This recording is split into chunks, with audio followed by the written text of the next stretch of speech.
लेकिन देलवी साहब, अगर कोई वहाबी विचारधारा को फॉलो करता भी होगा तो वो बता के थोड़ी ना करेगा। नहीं, पर मुझको नहीं, देखिए पहली चीज़ तो जमहूरी मुल्क है और सबको इज्तिमाद करने की और अपनी राय रखने की पूरी आज़ादी है। उन्होंने अपनी राय रखी और हमको उनकी राय का सम्मान करना चाहिए।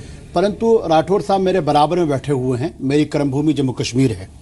आपको मालूम होगा कि जम्मू कश्मीर में जब आतंकवाद चरम पे था, उसकी दो सूरतें थी। पहली मरतबा बंदूक थी, दूसरी मरतबा पत्थर को शुरू किया गया। पत्थरबाजी के दौरान कोई मौलवी उठ के सामने नहीं आया था। एक मौलवी थे जिनका नाम यानी शौकत शाह था। मैं उस मसलक से नहीं हूँ, मैं ना वहाबी हूँ ना बरेलवी हूँ, मैं सीधा साधा सैयद दहलवी हूँ। सारे मसलकों का इज्जत और एहतराम रखता हूँ।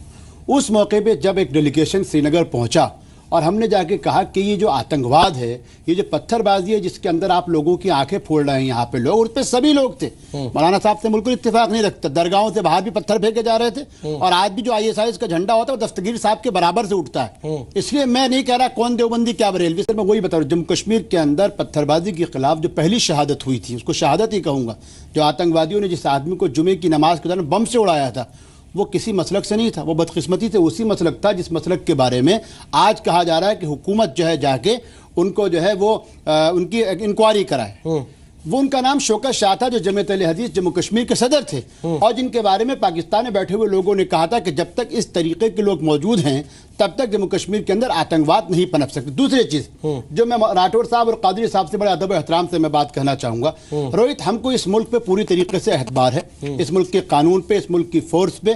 और एक अच्छी बात यह है कि इस मौके पर जो सबसे अहम तरीन चीज है कि प्राइम मिनिस्टर हो या डोवल हो, दोनों वो लोग हैं जिन्होंने आतंकवाद को बड़े करीब से देखा और उसका मुकाबला भी किया। अरब और कतर के वहाबी सल्फी पिट्ठू का नाम दे रहे हैं। से लेके मालूम करने मैं आपसे एक बात कहता हूं, मैं आज बात हिंदू मुसलमान देवबंदी बरेलवी की नहीं करूंगा, मैं आज बात करूंगा आतंकवाद का खतरा देश को है। मैं एक बात पूछता हूं, मालदा के दौरान आपने बार बार एक मुद्दे को आप उठाते थे कि आजाद मैदान में क्या हुआ, वो क्या था, याद है? आप ही के लफ्ज़ आज भी पूछूं। सवाल ये है कि अगर आतंकवाद का सवाल में कोई भी होगा, राहुल मैं कोई भी हो, मेरा कहना है इस लड़ाई को आतंकवाद पे केंद्रित करके मिलकर लड़ा जाए। इसीलिए मैं लेकर आया ना इस विषय को। आतंकवादी नहीं है, उनको पहचानेंगे कैसे? नहीं, सवाल जड़ से खत्म कैसे करेंगे? देखिए, पहली चीज तो ये है कि आप एक विचारधारा का मुकाबला करेंगे। सच्चाई की बात यह कि कोई भी भारत के अंदर, क्या सऊदी अरब हो, कतर हो या ईरान हो, ये मजहब से ज्यादा अपने अपने जितने भी शहनशाह मजहब का नाम तो लेते हैं, लेकिन मजहब की तशहीर और तबलीग के बजाय इन्होंने अपने अपने सेक्ट को दुनिया पे हावी करने की कोशिश की।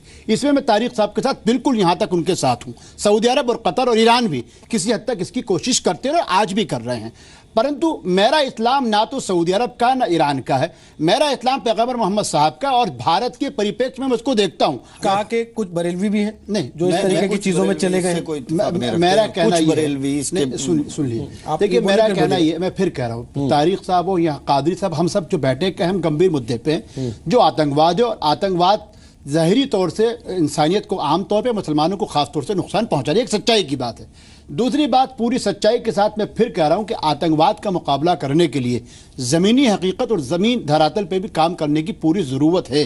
ये सच्चाई, इस बात को भी कबूल करना पड़ेगा। कौन करेगा? मैं वही आ रहा हूँ। क्या ही अच्छा था कि ये जो तारीख फतेह कह रहे हैं, मैं फिर कह रहा हूं कि तारिक साहब की बहुत सारी बातों से मैं कभी सहमत नहीं हूं, लेकिन फिर मैं कह रहा हूं क्या ही अच्छा था कि मैं फिर इनसे उम्मीद रखता हूं कि ये कॉन्फ्रेंस इस बात पे भी कहती कि ठीक है, जम्मू कश्मीर के अंदर जितने भी गुट हैं, क्या हुर्रियत हो, क्या दूसरे जितने भी लोग हैं, ये सब के सब मैं पूरी जिम्मेदारी के साथ इस चैनल पर बैठ के कहता हूं, बार बार कहता हूं, आप जानते हैं कि ये सब मुल्क मुखालिफ ताकतें हैं। इन सबको आइन के दस्तूर के दायरे में आके इनको भी काम करना चाहिए। आइडियोलॉजी से लड़ने के लिए, आतंकवाद से लड़ने के लिए आपको क्लियर रुख देना पड़ता है। वक्फ बोर्ड, दरगाह कमेटी, ये सब बन सकती हैं, पर आतंकवाद को खत्म करने के लिए क्लियर रुख देना पड़ेगा कि हाँ, आपको गिलानी को जाके कहना पड़ेगा कि ये सूफी कॉन्फ्रेंस आपसे मुतालबा करती है कि आप तौबा कीजिए और हिंदुस्तानी दस्तूर को अपनाइए। यासीन को भी कहना पड़ेगा, सबको कहना, और मुझ में ये हिम्मत है कि मैं पूरी हिम्मत, मामला आतंकवाद का है, हम सीधा सीधे कहते हैं ये मामला देवबंदी बरेलवी इसका नहीं, ये सारी विचारधारा हमारे मुल्क में बाहर से, सुन लीजिए, सारी विचारधारा सऊदी अरब से, कतर से, ईरान से आ रही है। मैं यहाँ पे सीधे से, मैं देखिए मेरी आदत है सच्चाई के साथ बात रखने की। तारिक साहब, मैं आपसे एक बात कहना चाहता हूँ, इसमें आप जैसे लोगों को भी आगे आना चाहिए। सवाल ये कि इस आइडियोलॉजी को रोकने के लिए जो जाहिरी तौर से पूरे समाज को तबाह बर्बाद कर रही है, इसमें जाहिरी बात है, मैं राठौर साहब से भी कह रहा हूँ, कादरी साहब से भी कह रहा हूँ कि हमको इंडियन इस्लामिक कल्चर को अडॉप्ट करना पड़ेगा। जो हमारी मुल्तानता थी, क्या पाकिस्तान, हिंदुस्तान, बांग्लादेश हो। देखिए अभी आप अभी देखिए कादरी साहब अभी कह रहे थे कि मिस्र की मैं भी हिमायत करता हूं, मिस्र के मामलात के अंदर तारिक फतेह की भी वही राय होगी। लेकिन रोहित विरोधाभास देखिए, विरोधाभास ये है कि जिस हसन अल बन्ना को, जिस इख्वानुल मुस्लिमीन को एक तरफ सऊदी अरब उनको अपना दुश्मन बताता है, दूसरी तरफ कतर उनको अपना दोस्त बताता है। कादरी साहब एक तरफ सऊदी वहाबिज्म की मुखालफत करते हैं, दूसरी तरफ वो जो है सीसी की हिमायत कर। जब तक ये चीज खत्म नहीं होगी, मिस्र और सऊदी अरब को देखे बगैर हिंदुस्तान पे फोकस कीजिए, हिंदुस्तानी कल्चर को देखिए, तब जाके हम आतंकवाद से लड़ सकते हैं। मेरी बहस हो तो कम से कम उसमें दूसरे मुल्कों के उदाहरण लाकर अपनी वजहों से पर्दादारी नहीं करनी चाहिए। अपने देश की हकीकत क्या है, आपको यहाँ रहकर लड़ना है और साथ ही साथ अपने धर्म की इज्जत को भी बरकरार रखना है, तो उसके लिए आपको कुछ करेक्टिव मेजर्स लेने पड़ेंगे।